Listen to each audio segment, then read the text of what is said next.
We bring in a former KGB agent who spent 10 years undercover spying on the United States. He is also the author of Deep Undercover. His name is Jack Barsky. I became fascinated with your story when I saw the incredible 60 Minutes piece on you, sir. Times and tactics have certainly changed. Back when you were here in the United States hiding in plain sight, you would do what, a chalk mark under the West Side Highway to indicate to your other Russian operatives here in the U.S. that you needed to meet? Yeah, that was a means of communication. And let me tell you, that hasn't changed that much either. Really? We still use some rather primitive measures because they can, they're not subject to technical breakdowns. You just said we.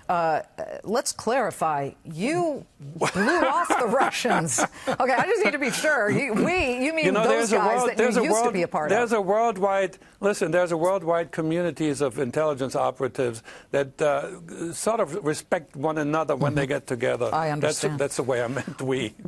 Are you surprised at all when we have all these investigations going on that Russia meddled in our election? Go back to when you were doing this in the 70s here. Now, of course, you're an American citizen and a patriot, but does any of this surprise you?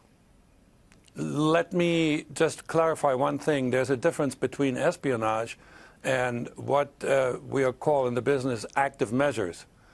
What we're talking about, the meddling aspect, that's called active measures. I have here a book with me that is the definitive history of the KGB, because it was put together based on notes that were taken directly from the KGB archives. There's a 30-page chapter in there that says active measures. And I give you just one egregious example. The KGB was really, really good at this. There was at a time, there were a lot of Americans who believed that J. Edgar Hoover was a secret cross-dresser, invented by the KGB, fed into friendly news media, and then it made the news media. And there were other such stories. Nothing much has changed. The idea is the same, to create disinformation, to create confusion. What they're now doing, they're using the internet.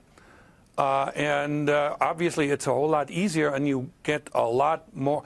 And on top of it, not only is it more widely spread, but it's the gullibility of the American public has reached astronomical proportions. Well, we want to bring in Bob Anderson to the conversation. He's a former FBI executive assistant in charge of global cyber criminal and international operations. You spent, sir, 15 years chasing and arresting Russian spies just like Jack here. But give me a sense, now we've got, and he's right, they don't have to fight to get fake passports or documents or have that totally tense moment as they cross borders or they go through TSA or anything like that.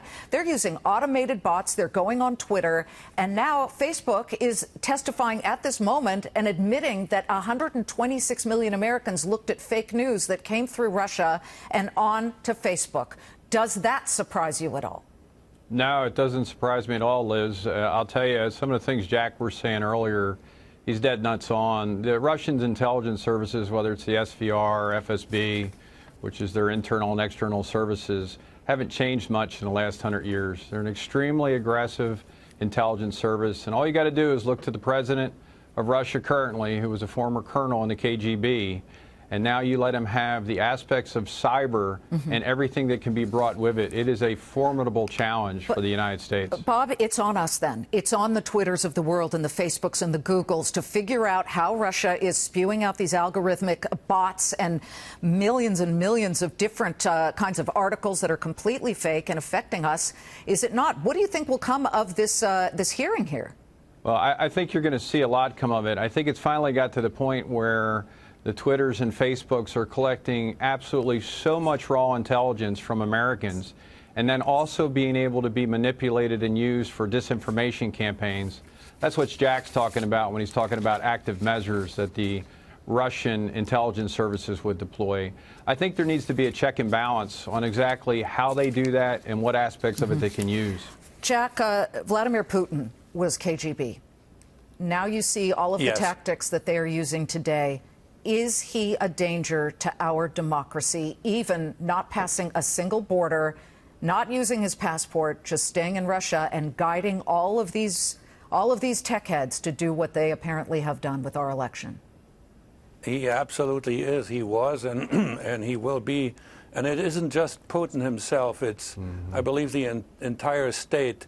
If Putin were not the president, there's something in the Russian character, and I love Russian people, but in the character of the Russian state that is expansionist, that is aggressive, and it has been through the Soviet years, and it is now, and it is a permanent threat. And the threat is enhanced by the fact that a lot of ex-KGB came to power, and they use whatever means available to them and whatever they can get away with to cause trouble. Bob, we must run, but should we look at Vladimir Putin as a very serious enemy right now?